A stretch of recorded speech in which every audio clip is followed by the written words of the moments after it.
No alternative but to register a moral protest.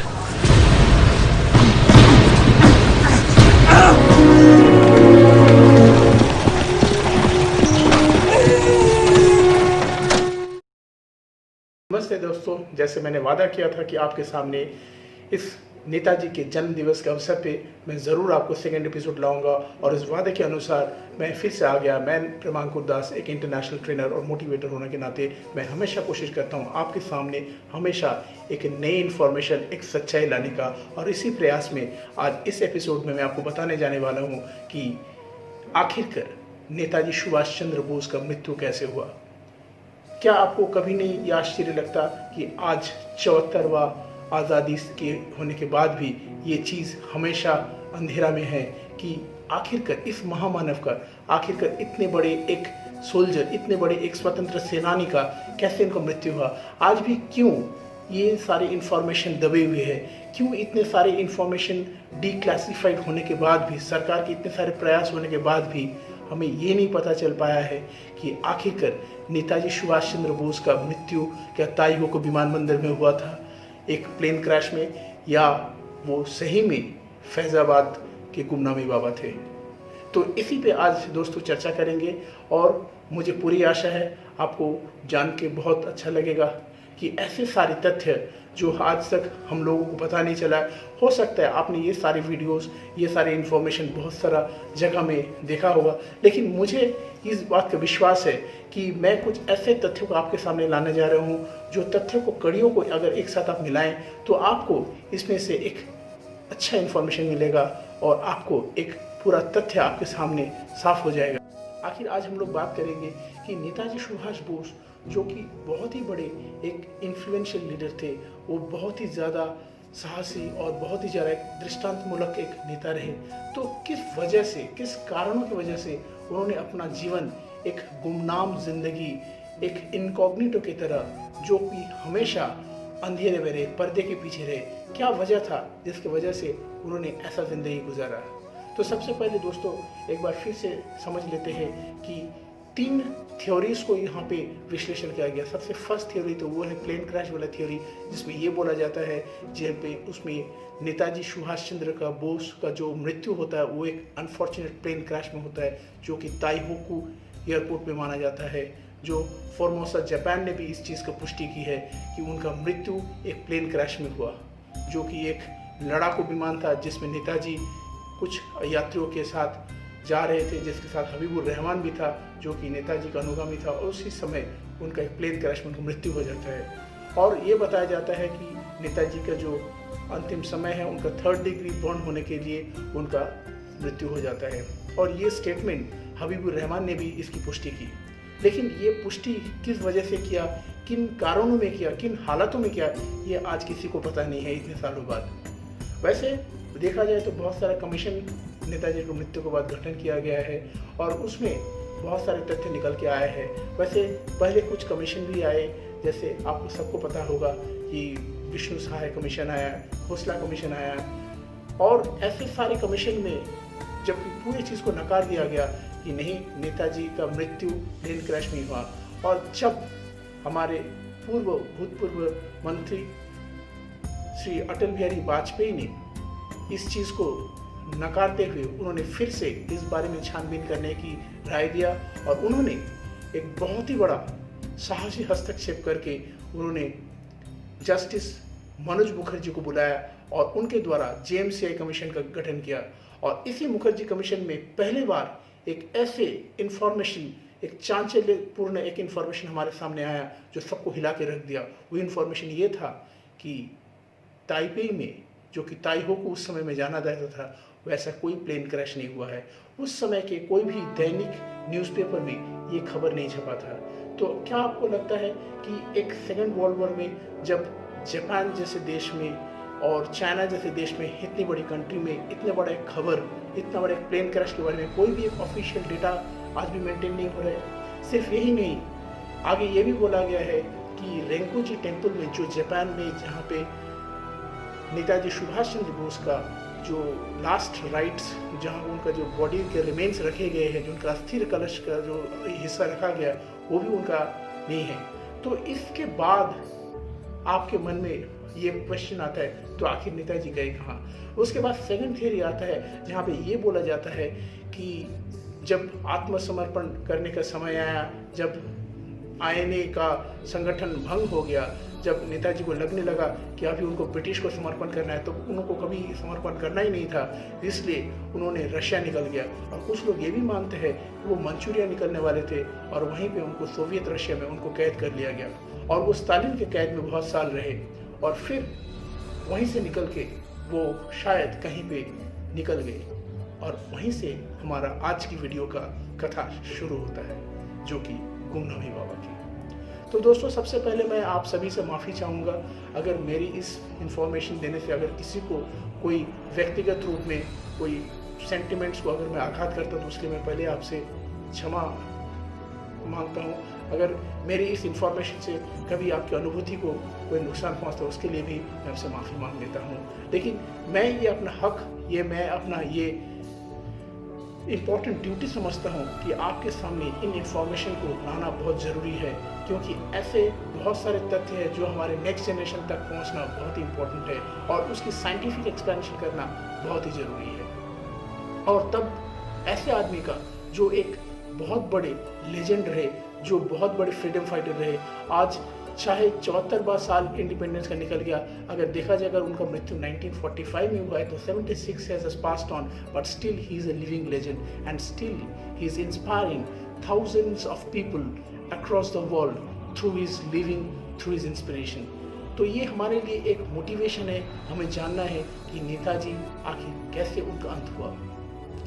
तो चलिए अब हम लोग सुनते हैं गुमनामी बाबा की कथा। आखिर ये नाम गुमनामी क्यों दिया गया?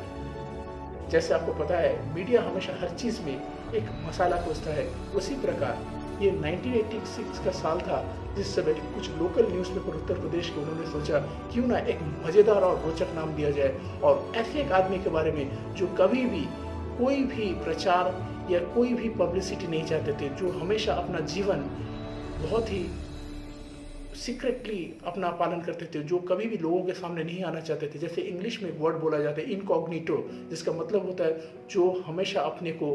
बहुत ही सीक्रेटली मेंटेन करता है, जो किसी के सामने नहीं आता है, जो हमेशा इनविजिबल रहना चाहता है। तो ऐसे एक आदमी को उन्होंने एक मसाला चढ़ा कर उनका नाम दे दिया गुमनामी बाबा। अगर ये गुमनामी बाबा का अर्थ अगर देखा जाए तो ये होता है जो गुमनाम में रहे, लेकिन अगर देखा जाए उनको हम लोग भगवान जी के नाम से ही ज़्यादा जानते हैं। लेकिन आज प्रचार के इस दौड़ में उनका नाम निकल पड़ा है गुमनामी बाबा। खैर, गुमनामी बाबा का शुरुआत कुछ इस तरीके से होता है। साल कुछ 1950 का था, जिस समय नेपाल में एक महापंडित थे संस्कृत के, जिनका नाम थे महादेव मिश्रा। ये महादेव मिश्रा एक बहुत ही सोशल वर्कर टाइप के आदमी थे, जो समाज में गरीब और जितने भी ऐसे दुखी बच्चे होते थे जिनका कोई नहीं होता था, जिनका कोई पेरेंट्स नहीं, उनको पढ़ाने के काम उठा लेते थे और ऐसे काम के लिए ही बहुत मशहूर थे। इसी तरीके से वो नेपाल नरेश का भी बहुत अच्छी नज़रों में थे और उन्होंने उनको एक जगह भी दिया था जिस वजह से वो वहाँ पे एक टोल भी चलाते थे। तो उसी समय की बात है जब उनके संपर्क में, मैं साल तो एग्जैक्टली डेटा के पास हमारे पास उतना नहीं है, लेकिन हम लोग इतना जरूर जानते हैं कि 1950-1951 के समय में उनका परिचय इस शख्स से हुआ जिसको आज हम लोग गुमनामी कहते हैं। और यही जो भगवान जी थे, इनके साथ उनका किसी तरीके से मुलाकात होता है और फिर उन्हीं के साथ वो नेपाल के मार्ग से वो उत्तर प्रदेश आते हैं और वो सबसे पहले लखनऊ में आते हैं और लखनऊ में एक किसी जगह में वो रहने लगते हैं। और लखनऊ के इसी समय रहने के समय में उनका सबसे पहला आविर्भाव जो पब्लिकली होता है वो एक चश्मे की दुकान में, जब लोग फर्स्ट टाइम समझते हैं कि ये आदमी बिल्कुल नेताजी जैसा दिखता है। और उसी समय से खबर पड़ा ये बाबा कौन है जो नेताजी सुभाष चंद्र बोस जैसे दिखता है। और आप समझ सकते हैं कि इतने सालों बाद हमारे आज़ादी को 1947 में हुआ, तो डेफिनेटली 1952 का भी अगर बात है, 1952 to 55 के अंदर अगर ये बात है, तो उस समय भी लोगों के मन में ये क्वेश्चन था कि आखिर नेताजी सुभाष बोस अभी भी जिंदा है।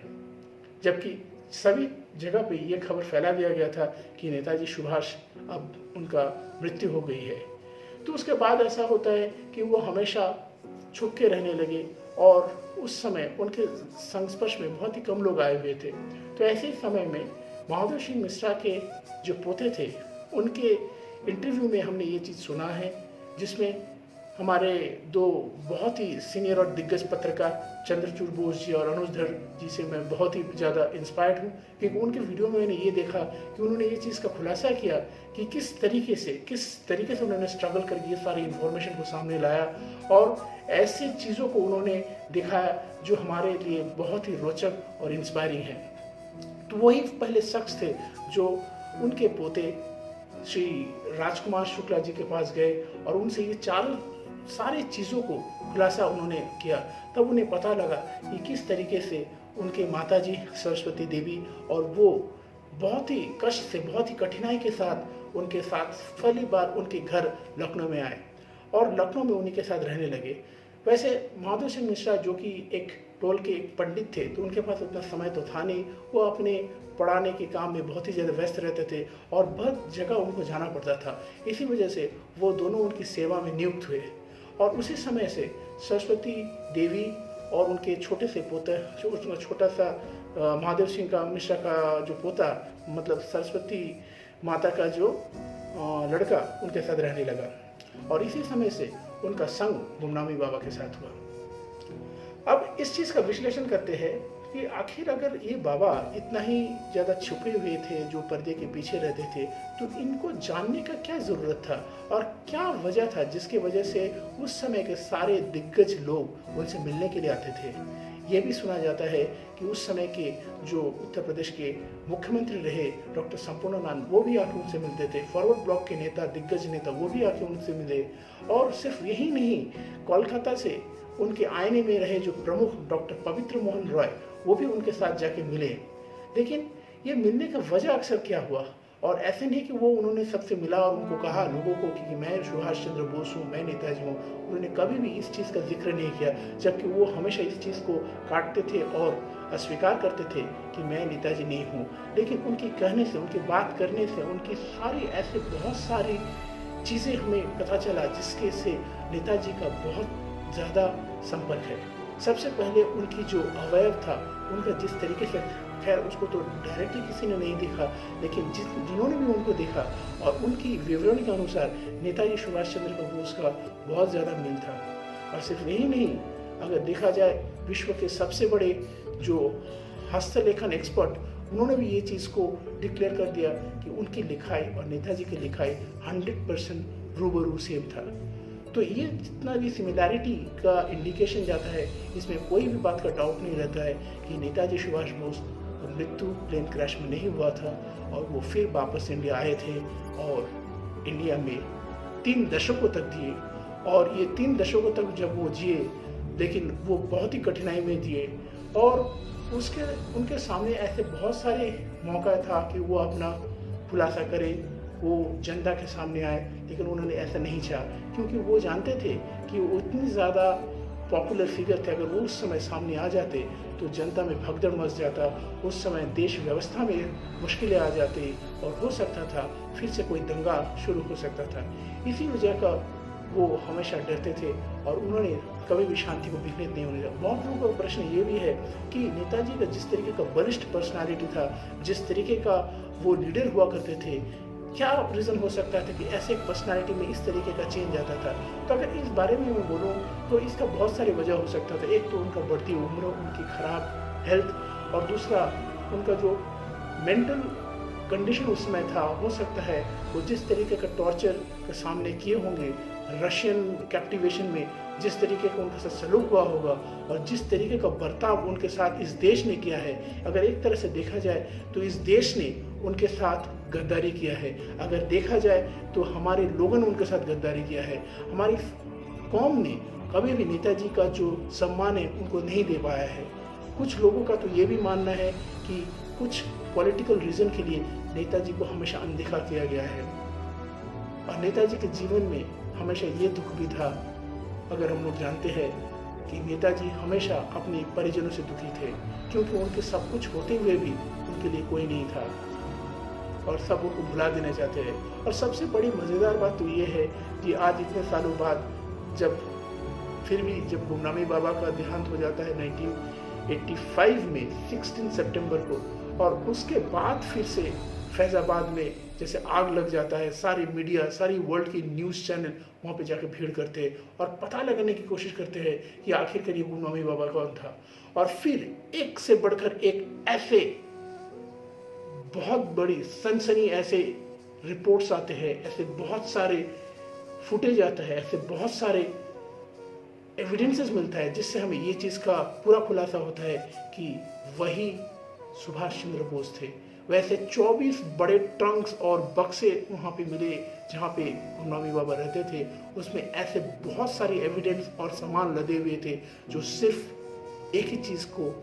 जोर जोर के चीख से बोल रहा था कि ये सारी चीज़ें सुभाष चंद्र बोस की हो सकती थी। क्योंकि इसका पीछे और कोई वजह नहीं हो सकता था, क्योंकि एक सन्यासी के पास किस तरीके से एक जर्मन मिलिट्री का बायनोकुलर आए, किस तरीके से एक जो उत्तर प्रदेश के एक साधु है उसके पास नेताजी सुभाष चंद्र बोस की पर्सनल फैमिली एल्बम का फोटोग्राफ्स आए, किस तरीके से उसके पास वो सारा पाइप्स आए जो कि एक रशिया में या कोई जर्मनी में यूज़ किया जाता है। तो ये सारी चीज़ों को अगर देखा जाए, एक से बढ़कर एक ऐसे एविडेंसेस है जिसमें अगर आप लोग हमारे नेक्स्ट वीडियो में देखें, मैं उसके बारे में चर्चा करूंगा, उनके व्यक्तिगत जीवन के बारे में कुछ सारी इन्फॉर्मेशन आपको देना चाहूँगा ताकि और आप इन चीज़ों को जान सके और इस महामानव के बारे में जान सके, उनकी सारी त्याग, उनकी सैक्रिफाइसेस के बारे में जान सके। क्योंकि आज की पीढ़ी ये चीज़ों को भूलता जा रहा है कि आखिर ये जो महामानव थे, ये जो बड़े स्वतंत्र सेनानी थे, उनके बलिदान, उनके सैक्रिफाइस को अगर हमें पता नहीं है तो हमारा जीवन सार्थक नहीं कह सकते हैं। तो आज जबकि सारा देश एक जुनून में है कि हमें नेताजी के बारे में जानना, नेताजी के हमारा श्रद्धा ज्ञापन करना है, उनके प्रति हमें अपना श्रद्धांजलि अर्पित करना है, लेकिन सिर्फ एक दिन में अगर हम लोग सिर्फ एक दिवस को सिर्फ एक नाम दे दे और उसके प्रति अपना सारी श्रद्धांजलि अर्पण कर दे, वो कभी भी संभव नहीं है। लेकिन इस बारे में अगर हम लोग जितना जानेंगे, इसके बारे में जितना हम लोग सुनेंगे और अपने आप को प्रेरित करने की कोशिश करेंगे, इसी द्वारा हम अपने इस सिलसिला को आगे बढ़ा सकते हैं और अपने नेक्स्ट जनरेशन को और भी मोटिवेट कर सकते हैं। तभी जाके ये नेताजी का जो लक्ष्य था, जो उनका इंस्पिरेशन था, उनका जो लेसन्स था, तभी सही मायने में पूरा होगा। आशा रखता हूँ इस वीडियो में आपको कुछ हद तक इन्फॉर्मेशन दे पाया हूँ कि गुमनामी बाबा ही सुभाष चंद्र बोस था। और मुझे इस बात की पूरी दावा है, जिस तरीके का फैक्ट आज तक सामने निकल के आया है, चाहे कोई भी कमीशन इस चीज़ को उतना पुष्टि से नहीं बोला है कि गुमनामी बाबा ही सुभाष चंद्र बोस था, लेकिन आखिर तक ये इन्फॉर्मेशन हमारे लिए काफ़ी है विश्वास करने के लिए कि गुमनामी बाबा ही सुभाष चंद्र बोस था। और इस कड़ी को आगे चलते हुए हम लोग नेक्स्ट एपिसोड में ये चीज़ को और खुलासा करेंगे कि गुमनामी बाबा का रेलेवेंस आज के जीवन में, आज के लोगों में, आज के समाज में क्या है। आखिर उनका देहांत सही में हुआ था 1985 16 सितंबर में या नहीं, कि वो फिर से कभी एक गुमनाम जीवन जीने के लिए चले गए। और इसी सब चीज़ों को लेके एक नेक्स्ट एपिसोड में फिर से आपसे मिलेंगे।